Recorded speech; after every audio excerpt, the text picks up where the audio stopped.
Producido por tupodcast.es.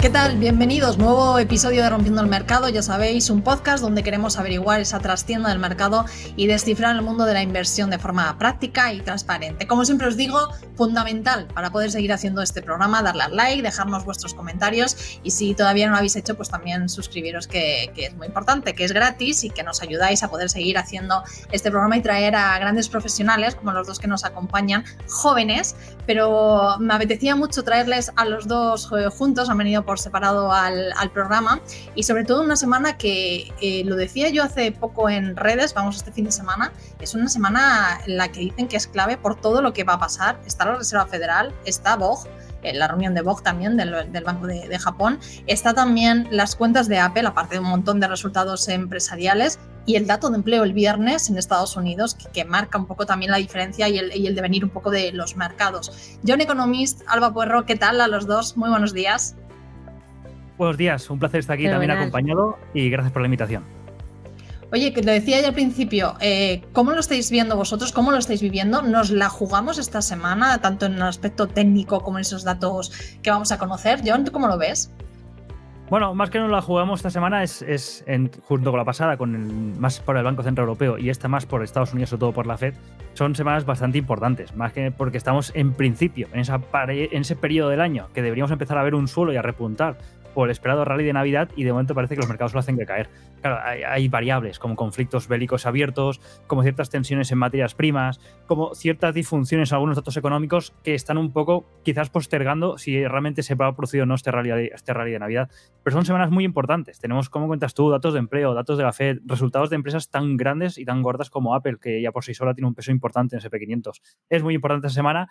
Para nosotros son semanas divertidas, pero da mucha faena, pero sí que van a marcar, creo yo, el devenir de estas próximas semanas y sobre todo este cierre de año. Uh-huh. Alba, técnicamente tú también lo estás viendo así, ¿cómo lo ves? Sí, técnicamente, desde luego que es una zona que tienen que defender. No tanto en Dow Jones, que se ha quedado más colgado, pero sí en S&P. Estamos hablando de Estados Unidos, porque Europa es diferente, aunque también está en cierta zona de soporte. Pero desde luego S&P 500 y Nasdaq han llegado a unas zonas que han sido muy peleadas en el pasado y que si tienen que defender y que tienen que mostrar pelea, apoyo y rebote es aquí.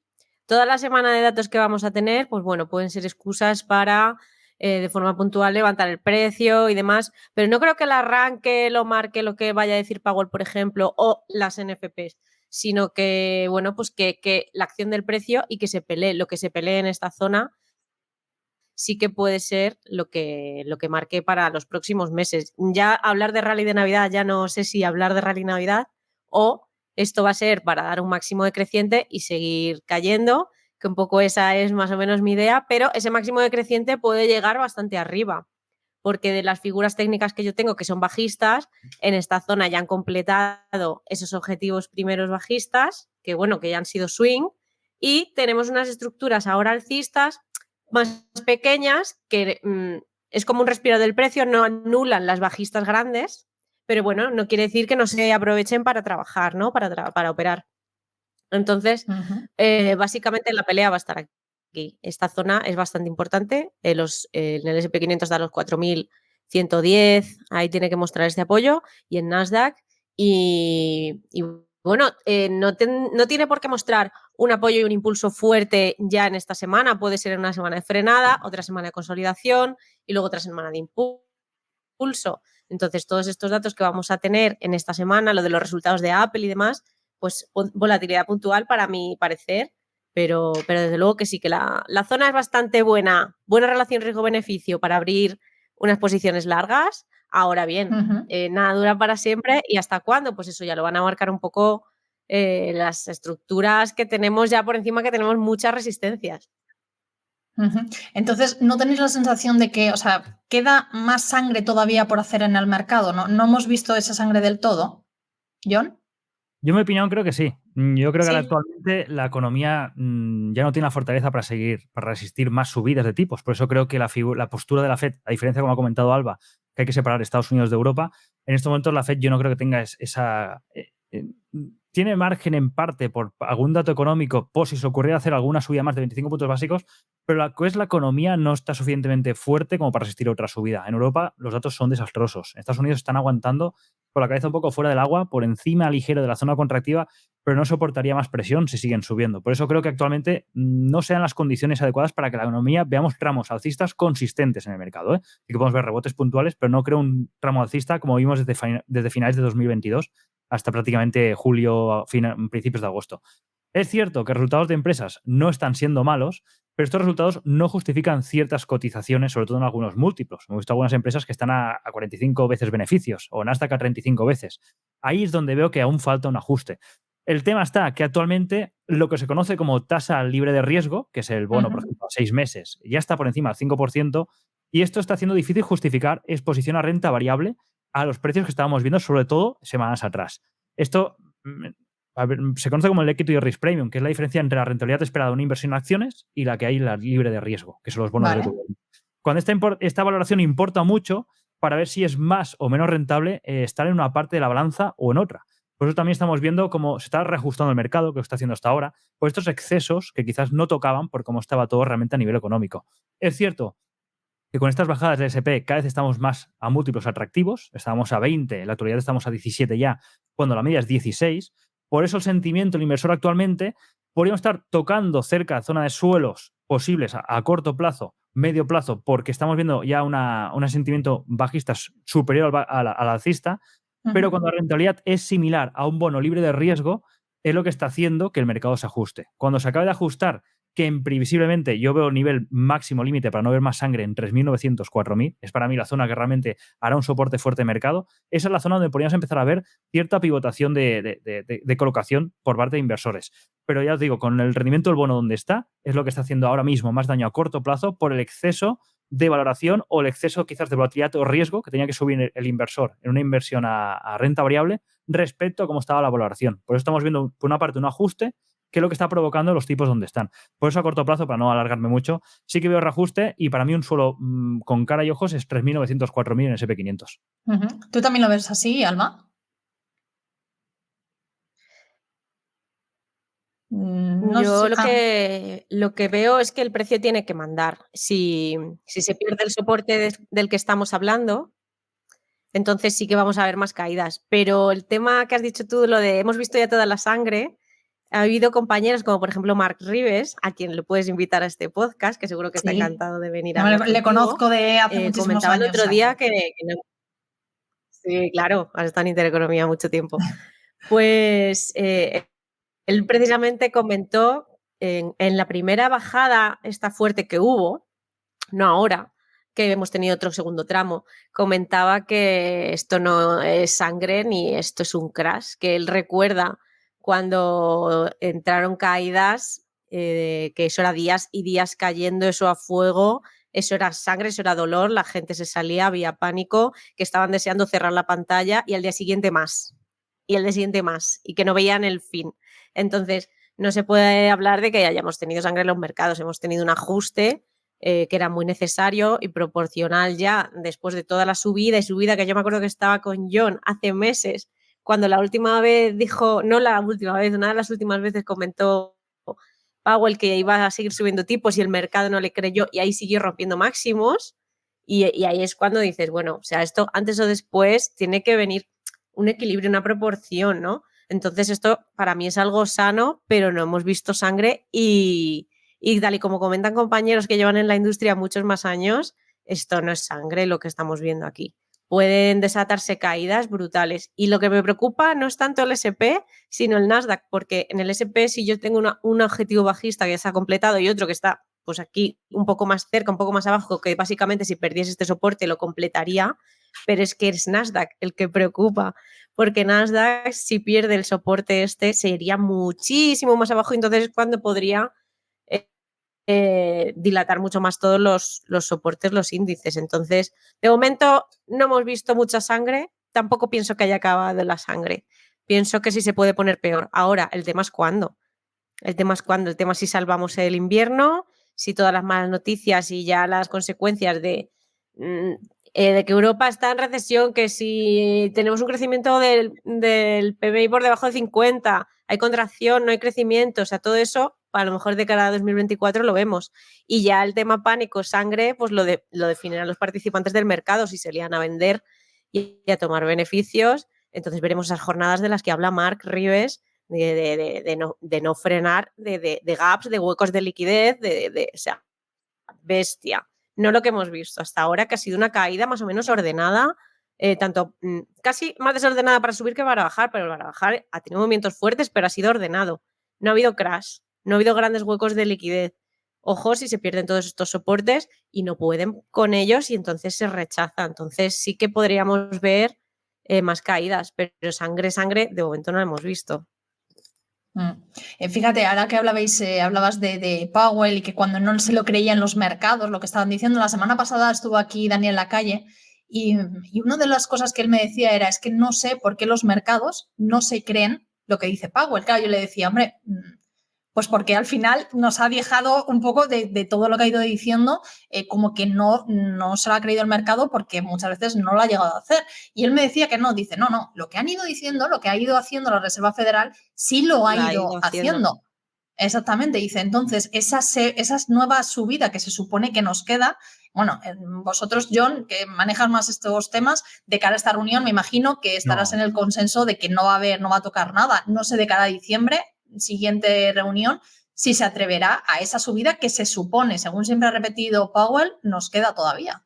Es que supongo es la última oportunidad que les queda, porque la inflación sí que es verdad que está pegajosa, no acaba de bajar, pero ya ha pasado ya este año difícilmente. Es lo que comenta Alba. Esto estamos viendo ahora, la caída del mercado a raíz de estas medidas de los bancos centrales. La caída fuerte, que sería, por ejemplo, un evento de crédito, es la que producirá sangre, realmente. Esta estamos viendo la bajada, está todo controlada del mercado, porque los banqueros centrales sí que es verdad que van haciendo lo que marca el mercado y en parte van por detrás. Veremos, por ejemplo, como ahora están en principio pausando subida de tipos y en cambio la parte larga de la curva, que es la que está haciendo daño ahora poco a poco, es la que descuenta tipos a largo plazo porque está aumentando precisamente que descuenta problemas de inflación a largo plazo porque no acaban de bajar con la previsión del 2% que tenía la Fed. Se está estimando ya que se enquiste entre el 3 y 4%. El problema de los tipos altos durante tanto tiempo es que los bancos centrales están en pérdidas y el precio de los activos que tienen en balance es inferior al precio inicial. Ese es el problema de hacer QEs en épocas de tipos bajos a nivel masivo, pues que ahora te acumulas con activos que están muy devaluados. Y para que un banco central, con las pérdidas que tiene actualmente, se ponga a hacer otro QE, a comprar bonos de nuevo, tiene que pasar algo grave. Y ahí grave es cuando veríamos, como comenta Alba, sangre en los mercados, por ejemplo, por un evento de crédito. Si no pasa eso, yo no me espero un QE. Yo lo que espero es que sigan más o menos dañando, más o menos con tipos altos, castigando la economía, ajustándola y cuando realmente tenga la inflación y donde ellos creen conveniente, intentar buscar la tasa neutral y mantenerse un tiempo. Pero no veremos caídas en picada de tipos de interés ni daño ni sangre en los mercados si no hay algún evento fuerte. Porque ahora mismo lo que para ellos es más importante es que tiene un escenario con alta deuda, un crecimiento débil o estancado y la inflación pegajosa. Con lo cual, no les interesa tampoco tener los tipos donde están ahora porque están creando mucho daño a ellos y también a los bancos centrales, pero sí que un reajuste, creo que estamos viendo los mercados que están empezando también a descontar que quizás van a aguantar haciendo realmente lo que decías antes de Lacalle, del discurso que realmente lo están haciendo. Están aguantando los tipos donde decían, los subieron donde más o menos decían y los van a mantener tiempo. Por eso, a no ser que tengamos un crash, es muy difícil que veamos un QE a la vista, más que nada porque va totalmente en contra. Están quitando por un lado dólares para meterlo por otro.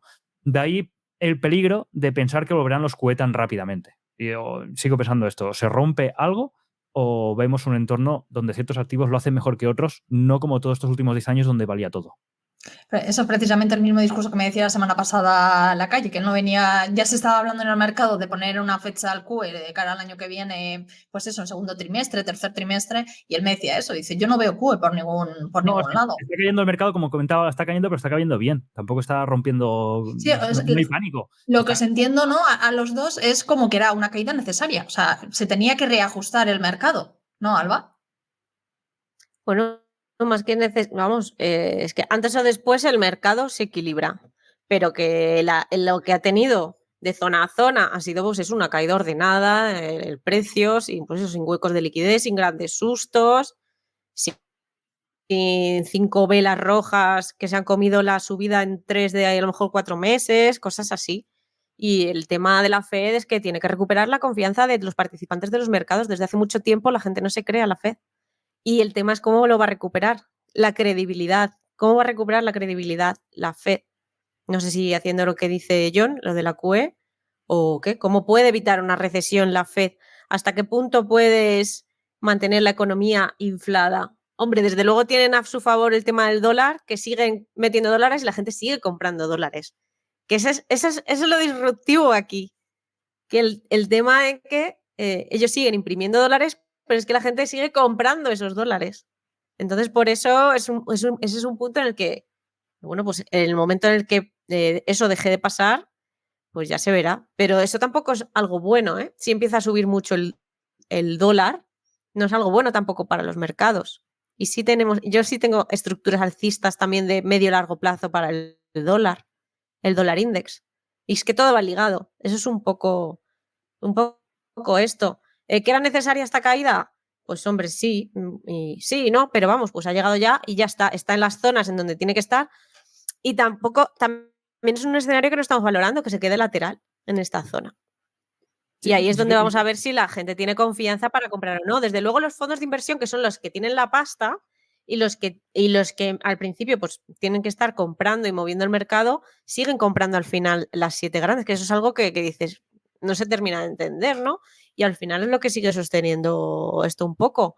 Ahora vamos a ver el tema Apple, pero es lo que decía John, si estás comprando unas valoraciones ya que no sé, comprar un Nvidia a no sé cuántos, a más 37, un Meta ahora mismo, ¿no? Entonces, sí, es lo que también a decías fin antes, de año veremos que se deshagan posiciones, que muchas veces, o sea, bueno, muchas veces no, que los fondos tienen que cerrar y luego recompran la primera semana de enero por cerrar el ejercicio, ¿no? Entonces eso pues también se va a ver. Pero vamos, que sí, que vamos hasta ahora normal. Algo normal. Tampoco hemos caído tanto, es que estamos más o menos en la zona en la que John y yo estábamos hablando cuando Powell lo de la Fed, pero hace como 4 meses, yo creo. Entonces no ha caído tanto. No, realmente yo creo que está corrigiendo la distorsión que se generó en marzo con los bancos. Si no se hubiera salido la FED a hacer la ventanilla de descuento que los salvó, el SP hubiera corregido, se hubiera purgado con lo que tocaba. Toda esa distorsión que fue quitar la Y variable no de lo riesgo hizo del ahí. mercado, al proteger a toda inversión con ventanilla de descuento y al dar margen y al crear ese FOMO que entró también en parte de la IA, esa distorsión de aumentos de los 3.700 hacia los 4.600 que vimos es lo que está corrigiendo ahora. Por eso puede ser que cuando llega a niveles de 3.900, 4.000, se quede un tiempo parado ahí. Puede ser, es posible. Pero es que en parte está corrigiendo toda esa distorsión que vimos. Es como lo que decías del Nasdaq. El Nasdaq está a 35 veces beneficios. El S&P está a 17, está casi a la mitad. Algo falla aquí. Hay una distorsión fuerte, sobre todo en tecnológica. Y es lo que estamos corrigiendo. Google bajó un 10% el otro día en una jornada. No es normal que alguien tan grande baje tanto. Se está corrigiendo parte de la distorsión. Pero lo que decíamos, y lo que dice Alba sobre todo, de momento no hay caídas que no estén controladas, no hay caídas de pánico, es caída de la distorsión que se generó en marzo provocada por una intervención de un banco central. Claro, pero la gente al final dice, bueno, pues los bancos cayeron en Estados Unidos, vivimos unas semanas complicadas, pero llegó la Reserva Federal y, como habéis dicho ambos, volvió a meter dinero. Por lo tanto, si siguen manteniendo, veremos si hay una subida o no en a final de año o el año que viene por parte de la Reserva Federal, de tipos me refiero. Pero aunque no lo haya, mantener simplemente el nivel actual de los tipos, claro, hace que a la hora de refinanciar deudas las empresas, sobre todo, que también me gustaría hablar con vosotros del Russell, de las empresas pequeñas, pero a la hora de refinanciar algo más se va a romper, pero siempre va a tener ahí, como siempre va a salir al paso, ¿no? Los bancos centrales, es la sensación que da, es como no nos van a dejar caer. ¿Hasta cuándo? Y eso también se lo pregunto yo, John, ¿hasta cuándo? O sea, ¿cuánta es la capacidad, insisto, de la Fed de tener la economía inflada? Y, sobre todo, ¿quién está sufriendo todo esto ahora? Las empresas y luego al final el consumidor final, que, bueno, el tema de hipotecas es que es para morirse. Y sí, el vencimiento de deuda, no solo deuda particular, sino deuda corporativa, y que esa gente no la puede pagar, es importante. Y el tema de los bancos que tienen valoraciones como si tuviesen X dinero en su balance, que no es verdad ese dinero que lo tengan, pues es que todo esto son muchas luces rojas. No sé, John, ¿qué piensas? Sí, mira, aquí hay dos melones, lo del dólar y lo del tema banco, sobre todo el banco regional. Banca regional se abrió la ventanilla de descuento en marzo y en principio en marzo de 2024 hay que devolverlo, pero nadie dice que no se pueda renovar. faltará ver que quizás lo que está haciendo la Fed es consciente de que tiene que haber un periodo desde el marzo de este año hasta cuando pida esa devolución, porque eso hay que pagarlo. De ese dinero tiene ese periodo para intentar castigar la inflación, bajarla y entonces intentar buscar esa tasa neutral más baja de tipos para dar un poco de aire a toda la parte bancaria. Hoy estaba mirando estadísticas y las pérdidas latentes a nivel de banca son enormes. Estaban superando ya los 400.000 millones. Es una burrada. Pero eso de momento está congelado, no se ha ejecutado, porque de momento no hay presión aún de salida de depósitos, que es lo que pasó en marzo. Eso por una parte, la banca regional está como congelada a la espera de que en marzo, en principio, tienen que devolver lo que se han dejado. Pero nadie dice que no se le pueda renovar hasta que coincidan con tipos más bajos, pueda empezar a devolverla y se haga un poco más como una caída encubierta, pero protegida por un banco central. Eso por una parte. La otra, el dólar. El dólar, claro, como pasivo financiero por excelencia, se está comportando como divisa refugio contra el resto de divisas. Eso está haciendo mucho daño al resto de divisas. Sigue siendo la moneda de referencia. Actualmente tiene más del 80% de transacciones globales se realizan en dólares. Cuando vimos que el DXY bajó por debajo de 100, el hecho de que viéramos que terceros países aprovecharan para endeudarse más en dólares, eso quiere decir que el dólar sigue estando muy fuerte. Cuando veamos un escenario donde el dólar baja por debajo de esos niveles y los países aprovechan para quitarse la deuda de encima en lugar de acumular, entonces ahí sí veríamos un cambio de chip y de peso en las monedas a nivel global. Pero actualmente no hay color. El dólar sigue siendo el rey. Con lo cual ahí tenemos la presión que está ejerciendo el dólar, está aparte exportando inflación, pero dentro de lo que es la parte de banca está haciendo como un colchón para evitar que caigan con esta ventanilla de descuento. Y yo sigo diciendo, en marzo no se podrá devolver si los tipos siguen en la línea que siguen, con lo cual se hará seguramente una prórroga. Y ahí salvarás el match ball de la banca, que es lo que se sufría ahora en septiembre-octubre, cuando volvíamos a tener un cierre de trimestral de liquidez, que es cuando hubo el problema en marzo, de posibles que volviéramos a ver, y estamos viendo, de hecho, este trimestre ya es mucho más flojo respecto a trimestres anteriores en temas resultados de empresa y sobre todo de banca. O sea, está viendo ya pérdidas, fuga masiva de depósitos, pero de momento se sigue aguantando con este colchón. El tema está, cuando llega marzo, ¿van a dejar que se ejecute? ¿Van a dejar que se purgue? ¿O por ser un año electoral van a volver a ampliar el plazo? Esa es la pregunta. Bueno, Alba, me imagino que en este contexto, además, a la hora de operar, ¿tú qué estás haciendo? ¿Qué estás vigilando? Porque yo sé que John sí tiene más en cuenta un poco también, aunque es analista técnico, pero tiene en cuenta pues, el contexto. Pero ¿tú cómo te proteges ante esta situación? A ver, yo no tengo problema porque cuando me quedo abierta en el mercado, me quedo abierta con stops y con profits cuando es a swing. Y luego a mí siempre, mi broker, por ejemplo, sí me cierra por vencimientos. Cuando llega el vencimiento, me cierra las posiciones tal como las tenga, tengo que rolar al siguiente contrato y abrir otra vez las posiciones. Entonces, para mí ahora empieza un poco lo complicado porque se me está cortando el tiempo hasta vencimientos y ya no puedo hacer tan malas entradas swing, por ejemplo, que a lo mejor entras peor, pero tienes un poco más de margen. Lo que yo trabajo día a día, yo trabajo, aparte de con mis operativas, que tengo un mapa de ruta con esas ondas de Wolf y demás, pero luego lo que son las operaciones, también trabajo mucho pues, con esas zonas de volumen, esas zonas de control, las zonas más negociadas, y ahí espero la reacción del precio y ahí trabajo. Operaciones puntuales, pues más intradía, más scalping. Y luego para es el swing, también trabajo mucho forex, entonces yo no estoy nada preocupada. Lo que sí quiero hacer es esperar a un poco máximos decrecientes para añadir esos cortos, porque yo no soy tan optimista. Lo de los bancos, me están despidiendo a mucha gente. Lo del Banco de Suiza, yo me enteré antes porque tengo un amigo que está trabajando ahí en Suiza, se ha cambiado, él también estaba en banca, se ha cambiado, o sea, bueno, en fin. O sea que y además el tema de toda la banca regional es un miedo que tienen también muchos gestores de fondos de inversión. Es una de las luces rojas que puede empezar una bomba. Aquí hay muchas bombas de relojería armadas ya, que no sabemos cuál va a estallar primero, pero esa es una de las que principales tienen ellos en la vista, el tema de la banca regional. Y la fuga de capitales es algo que es un goteo constante. Más cuando muchas empresas, incluso privadas como Apple, te están dando sus propios depósitos. Entonces, bueno, pues no sé si puede ser eso un detonante o no. Desde luego, yo no tengo problema para trabajar en ese sentido, Laura. Sí que es verdad que juego un poco más los swings ahora con vencimientos, pero vamos, que trabajando lo que hacemos trading con stops y con profits, no tienes ningún problema. En el momento que haya a lo mejor un crash, bueno, si te ha tocado, eso sí, aunque tengas stop y hay un gap y estás fuera, cuando te abra el mercado te va a abrir y se te va a ejecutar al precio de que te abra, aunque tú tengas el stop más arriba. es el único riesgo, pero eso no te va a llevar a la ruina en absoluto. O sea, son cosas que tienes que controlar y yo creo que cualquier empresario daría dinero por poder controlar sus pérdidas y poder decir, bueno, pues mis pérdidas limitarlas, ¿no? Van a ser hasta aquí.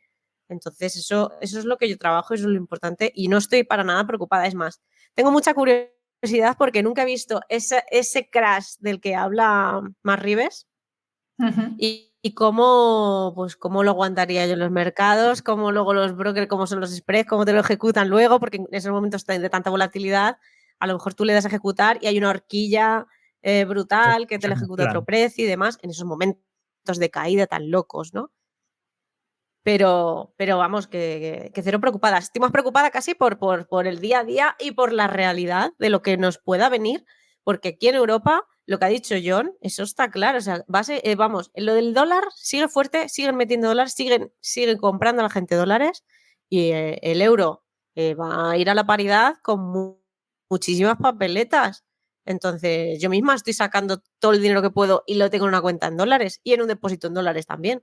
Y ya cuando llega la paridad o un poco por debajo, a lo mejor ya lo paso a euros otra vez. Pero es que tienes que estar así constantemente porque es que te están robando por aquí, estás perdiendo dinero por aquí, por todos los lados.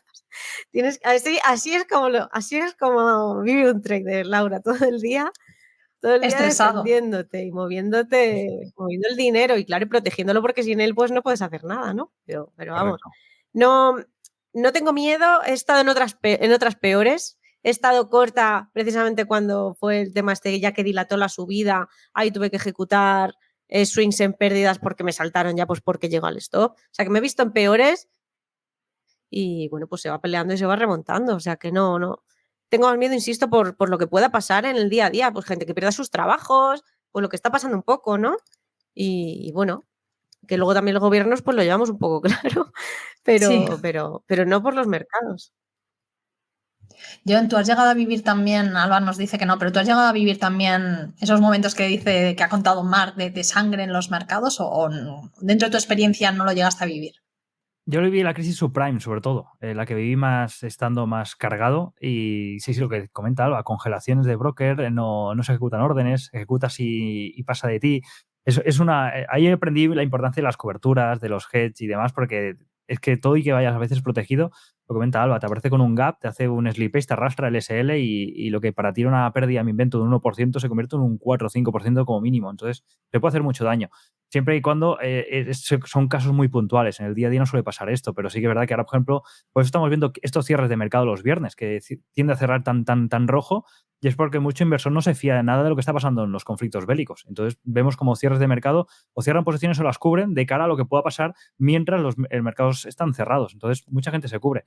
Son eventos que cuando más o menos se intuyen, los puedes proteger bien, pero nadie nos dice un crash que puede venir de la noche a la mañana o te aparezca un sábado. Lo de Citigroup lo cerraron en fin de semana, con lo cual el problema que hubo con los cocos y problemas y distintos activos y vehículos de inversión no tuvieron tiempo ni a bloquear ni a decir qué hacer con ellos porque otros decidieron qué hacerlo mientras el mercado estaba cerrado. Entonces son eventos que no te sueles esperar. En el caso de subprime fue evento bastante cisne negro porque había petado un banco en marzo y cuando todos esperaban que más o menos estaba bien, cae uno que es grande y encima el que en principio pudo hacer algo te dice que no, que lo deja caer. Entonces, claro, fue un crash bastante complicado. Y normalmente siempre se habla de los lunes negro, por tanto, ya se está diciendo que quizás esta crisis pueda venir por los lunes. Pero son eventos complicados. Alguno ha tocado vivir y sí que es lo que comenta Alba, dentro de un trader las herramientas como un SL, stop loss, coberturas y protección son primordiales porque te mitigan todo y que a veces no puedas salvarte de alguna sorpresa como así. Mira, el otro día veía yo, ahora que os oigo hablar de esto, de hoy, veía una noticia, la tengo por aquí, de los hedge funds que han pasado a largos en el SP500. Claro, a mí me chocó mucho esta noticia. ¿Por qué? Si es que es una muy buena zona de apoyo ahora mismo. Muy buena zona riesgo-beneficio. Pero no sorprende tal y como está el mercado una noticia así. Pero ¿por qué? Si es que si puedes subir un buen tramo de aquí a un tiempo, los hedge funds pueden cubrirse, pueden abrirse luego cortos. O sea, es muy buena relación riesgo-beneficio para un arranque. Y si ellos entran y ya sube un poco el mercado, arrancan, todos los minoristas van a ir un poco detrás o la gente se va a animar un poco detrás. O sea, la zona, desde luego, es perfecta para pelearla y donde tienen que mostrar pelea y donde tienen que mostrar defensa. Entonces, bueno, pues un hedge fund también, pues juega con eso un poco y juega con que a lo mejor si pierde esa zona, bueno, pues se cubre, entra corto hasta otro, en fin. O sea que un hedge fund precisamente no tendría, no me parece nada raro. Otra cosa a lo mejor es que a lo mejor, no sé, un fondo de inversión que no tiene tanto agilidad para esas cosas, no sé, que a lo mejor tome posiciones en un sector que ya está súper arriba. Eso me extrañaría un poco más lo que ha comentado John antes. Pero esto no, es una buena zona ahora mismo para abrir largos, desde luego. Ujú. Obviamente hay que esperar a la reacción del precio, que esa reacción del precio puede llegar esta semana o podemos tener frenada esta semana, consolidación y dentro de 2 ya impulso, no lo sabemos. Pero bueno, obviamente siempre hay quien se posiciona antes, quien tiene información antes que tú y que yo, eso también, por otra parte. Y si eso es alguien, es un hedge fund, desde luego, no vamos a ser nosotros. Sí, estas empresas todo y que tienen mucha más información, también se suelen equivocar, si no se lo digan a los bancos centrales con las pérdidas latentes de los bonos. Pero sí que es verdad que son buenas zonas de acumulación, son buenas zonas de acumulación en 4.200. A veces a nivel contractual tampoco pueden estar muy expuestos en liquidez y tienen que invertir sí o sí y aprovechan estos movimientos para ir cargando y se les gira, hacen coberturas, como el famoso collar de JP Morgan. ¿Demuestra que son buenas zonas de compra? Sí, de hecho el S&P 500 está casi en múltiplos de la media, que son 16. El Nasdaq no tanto, pero son buenas zonas para ir entrando. Después baja a 3.900, pueden seguir acumulando, moviendo rotación de carteras. Tienen muchas herramientas, no solo simplemente compran o venden. Aparte de la posible manipulación, si les enteras o no de la noticia, no solo es comprar o vender, sino que quizás forma parte de otras estrategias que tampoco muestran o conocemos. A veces cuando se dice, ha entrado tal, o ha vendido, por ejemplo, JP Morgan, otro día que vendió el CEO 1 millón de acciones, y después te dice que pues tema fiscal. Justamente poco después empiezan a caer con los malos resultados de JP Morgan. Tienen información, entonces no te quiere decir que porque esté vendiendo un 10% de su cartera, JP Morgan se venga abajo. Eso te demuestra que quizás la colocación de ciertos fondos, hedge funds, lo que sea, no es de toda su posición, es solo de una parte porque están promediando, porque tampoco saben ellos realmente dónde va a girar el mercado. Pero sí que se están colocando porque son precios que ellos prevén que a largo plazo o mediano plazo la colocación sean muy buenas. Entonces, por ciertos productos que tienen también la obligación de estar posicionados o estar expuestos. Entonces, a veces hay que coger con pinzas, vale que ayuda mucho también saber si están entrando o no las manos fuertes, pero hay que ir con pinzas porque a veces no tenemos toda la información completa, porque ni viendo el mercado de profundidad de opciones a veces ves que están entrando, comprando acciones, después están haciendo coberturas, con lo cual ves que quizás es un rolo de posición más bien que una colocación direccional y te da a lo mejor con solo el titular pensando que están comprando, cuando realmente están rolando una posición. Entonces, falta información ahí, pero sí que es verdad, como dice Alba, 4.200 son buenas zonas de entrada. Entonces, eso eso una cosa no quita la otra. Sí, sobre todo iba un poco eso, ¿no? Hay cómo interpretar cuando vemos noticias de ese tipo, porque claro, la gente lo ve y puede pensar un poco lo que estás diciendo tú, John, pues es buen momento ahora, sí, pero nos falta información para todo ello, a pesar de, como nos dice Alba también, que es un nivel que es, oye, que está bien para poder entrar y más a largos. Ya para ir terminando, Apple, esta semana que presenta resultados, Alba, importantes, porque depende un poco, o sea, Apple y Nvidia ahora mismo, aparte de los 7 magníficos, ¿no? Son los que siempre se está diciendo, ¿no? Están sosteniendo un poco el mercado. Vimos la semana pasada esos son los resultados de Google, que los comentabas tú también antes, John, y Apple ahí está, no la tiene todas consigo. Yo lo que estoy viendo es que no son muy optimistas. No sé vosotros, por lo menos técnicamente, Alba, ¿tú cómo lo ves? ¿A Apple qué opciones tienes? Pues mira, Apple no la tengo en pantalla, pero si quieres cuando subas este programa lo ponemos el gráfico y muestro en un tuit un pequeño análisis y lo colgamos. Si están ya siendo pesimistas con el tema resultados, pues mosquéate porque siempre ellos suelen tirar los resultados para que a nada que hagan salgan mejores de lo esperado y si ya se están oyendo que mal, aun siendo bajas las expectativas, mosquéate. No puedo decir otra cosa, hombre, ese día van a salir los resultados de Apple, aunque caiga siempre va a haber believers y gente que va a seguir comprando Apple, o sea que va a ser algo que yo creo que, bueno, pues a lo mejor puede marcar ese día o a lo mejor te hace una vela que puede marcarte las 2 siguientes jornadas, pero que tampoco va a ser definitorio ni el detonante para ningún crash. No sé qué dirá John. Y si quieres, ahora te comento una cosa que a mí me llama mucho más la atención, que es precisamente, y salió un gráfico que lo tengo aquí de Visual Capitalist. No sé si lo conoces tú, Visual Capitalist, John. Buenísimos. No. Que quién ve una recesión en Estados Unidos y en Wall Street, pues preguntan a todos los economistas, pues un 48%, consumidores, la gente en la calle ve un 69% una recesión dentro del C-Suite, que son pues, los directivos de empresas y el Bank of America y Goldman Sachs, pues Goldman Sachs le da un 15 de probabilidades, los de Bank of America un 40, los CEOs de las empresas, como lo están viendo las cosas, ven un 84% la probabilidad de recesión, y cuando preguntan a la Fed dice que hay un 0% de probabilidad de recesión. Y a mí esto es lo que más me mosquea de todo. Que cuando nos están diciendo que no hay una recesión en el horizonte y que no ven recesión, es cuando más tenemos que estar atentos a las luces rojas. Pero independientemente de esto es más a largo plazo y técnicamente, bueno, pues desde luego para Apple sí que daban, sigo algunos otros analistas y sí que daban para un ajuste, algo que tampoco me parecería nada extraño, pues ya está.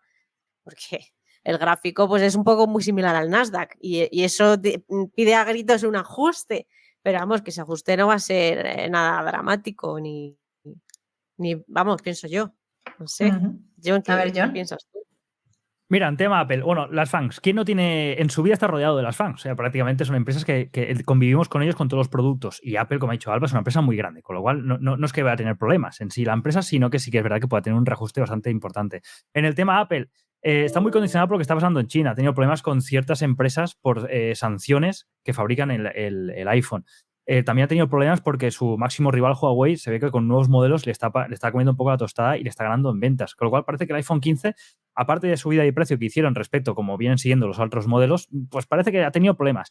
Y ahora entra en juego lo que comentaba Alba antes, que hablaba de Goldman. Pues Goldman, precisamente, comentabais Apple, que tenía un modelo como de banco, de que te da un interés por depositar dinero, pero es que realmente no depositas el dinero en Apple, lo depositas en Goldman, porque es el que está detrás de Apple. Con lo cual, a veces, cuando pasó lo de marzo, la crisis bancaria, la gente retiraba el dinero de la banca regional o de ciertos bancos, también Goldman, y los metía en Apple y no sabía que Apple los volvía a meter en Goldman. Con lo cual, la rueda era la misma.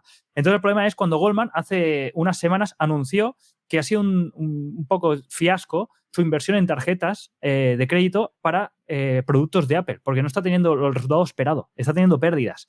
Y ahora está anunciando que las ventas no son lo que se preveía. Apple está teniendo problemas en China. Te está diciendo que no van a ser el tema como ellos creían, y menos con el lanzamiento de iPhone. China, por ejemplo, este 2023 es la gran decepción. Entonces, yo creo que se esperan unos resultados que quizás superan por la mínima lo que estamos viendo, que son la mínima de las previsiones. Estas previsiones seguramente están mucho más hinchadas, o bueno, mucho más devaluadas. Lo que decimos, que van bajando el listón para que siempre lo saltes, pero el listón es mucho más bajo y lo miras a nivel anualizado, con lo cual estás perdiendo, pero en cambio estás superando estimaciones. Seguramente sean ligeramente mejor a lo que se espera, porque se está evaluando así últimamente, pero en cambio la reacción que estamos viendo en los mercados, ¿cómo es? Vimos lo de Google. Google mostró buenos resultados, pero la parte del cloud no gustó. Y se le castigó por ahí. Microsoft también presentó buenos resultados y se le estuvo castigando. Estamos viendo cómo las empresas, Meta también, presentó resultados mejor ligeramente de lo esperado y se le castigó. Apple seguramente pase lo mismo. ¿Qué problema habría si realmente no superan esas estimaciones, sabiendo que esas son inferiores a lo que pertocaría en un año normal, natural?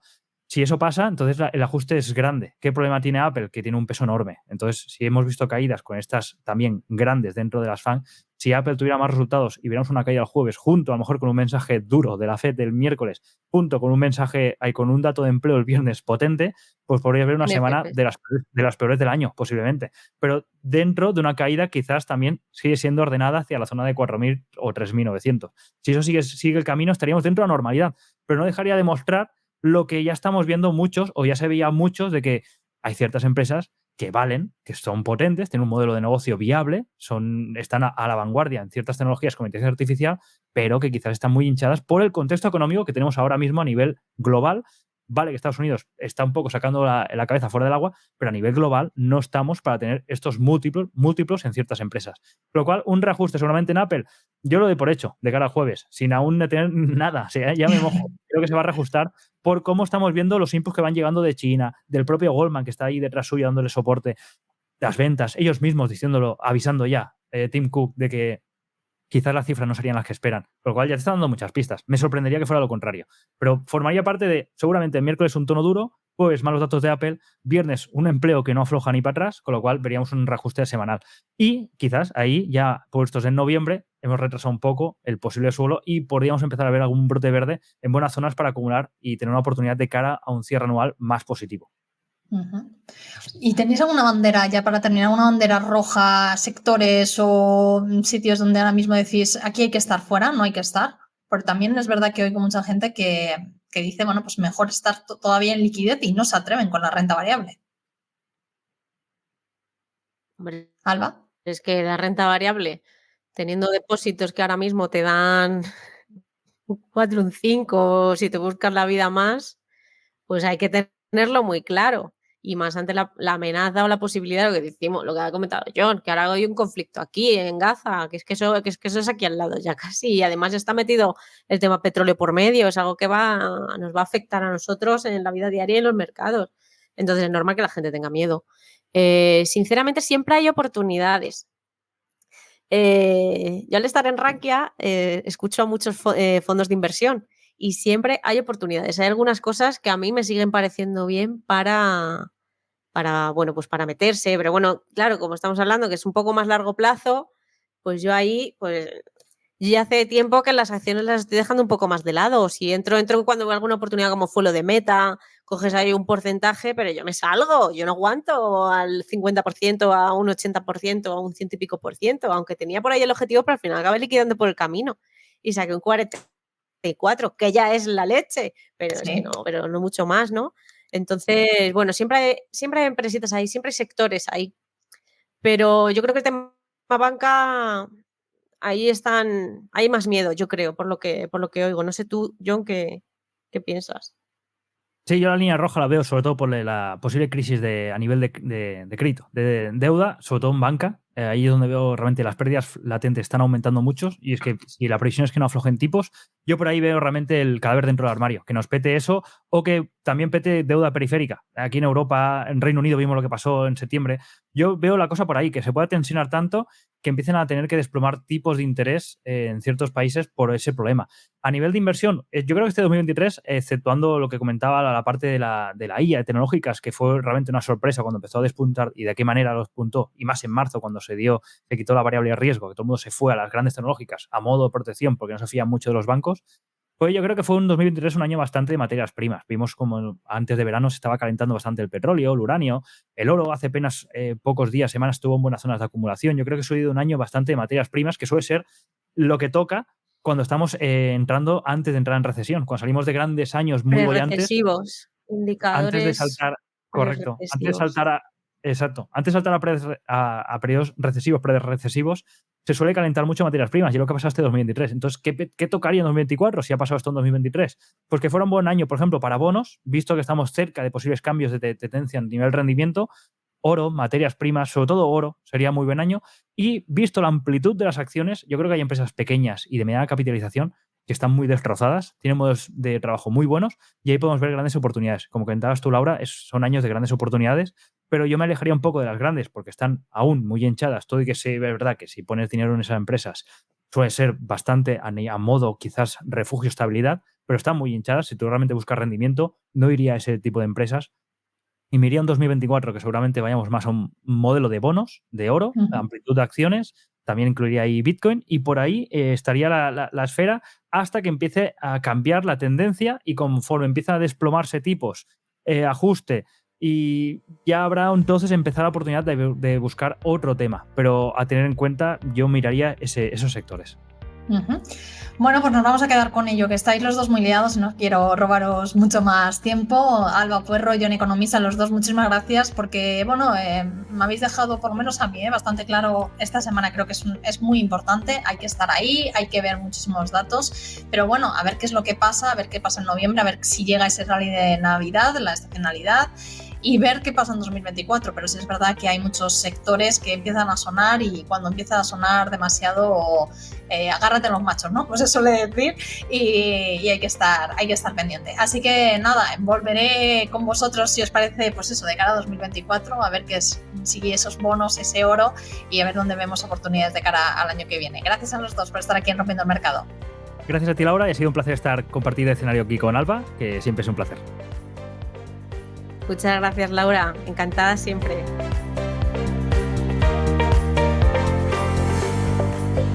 Producido por tupodcast.es.